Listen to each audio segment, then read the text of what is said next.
announcing that you've had a real ID for quite some time now. So, I mean, you snooze, you lose, right? So now you got to pay the fee.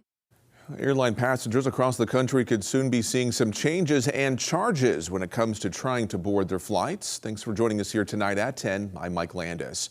Earlier this week, you might recall we told you about the TSA rolling out those alterations to its Real ID policy.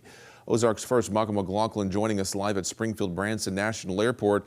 Michael, what can folks expect to see when it comes to these changes?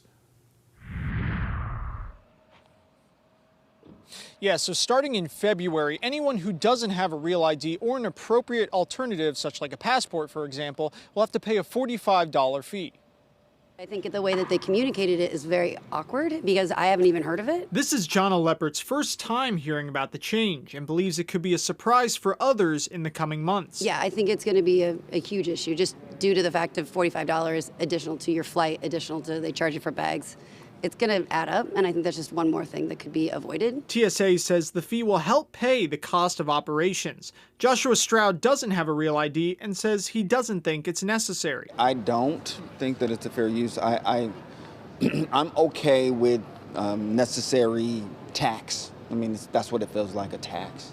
But I don't think that this is one of those. I don't think that it's essential for us to change our ID. There are some, like Stefa Gonzalez, who support the change. I think it's honestly pretty fair. I mean, they've been announcing that you've had a real ID for quite some time now. So, I mean, you snooze, you lose, right? So now you got to pay the fee. She suggests an idea on how TSA could make more people aware of it. I think it would be really helpful if maybe they teamed up with the airlines to, before you buy the ticket, to pop up a message or something in case U.S. citizens, if you don't have your real ID, you will be fined, and kind of explain the process. What all three can agree on is that the move will push more people to get a real ID. Everyone's kind of hunkering down right now, and I don't think they want to have an additional $45 to travel. I have heard people say, I better hurry up and get that. And the young lady I was talking to said, yeah, I got to go and get mine. I think if you don't want to spend that much money in your trip, if you've already spent so much, then why not?